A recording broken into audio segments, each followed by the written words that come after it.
బండి Bhagirath police custody నేటితో ముగియనుంది. POCSO కేసులో భగీరథ్ను పోలీసులు 2 రోజులుగా విచారిస్తున్నారు.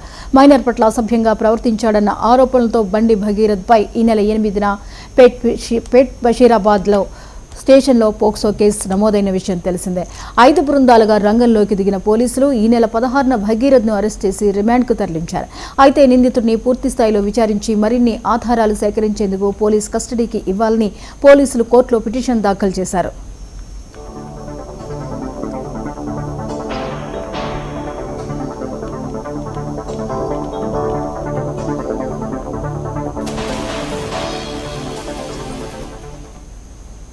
మరోవైపు ఈ ఆరోపణలు నిజం కాదని, కుట్రపూరితంగా ఇరికించారని, ఈ కేసులో బెయిల్ మంజూరు చేయాలని భగీరథ్ తరపు న్యాయవాదులు పిటిషన్ దాఖలు చేశారు.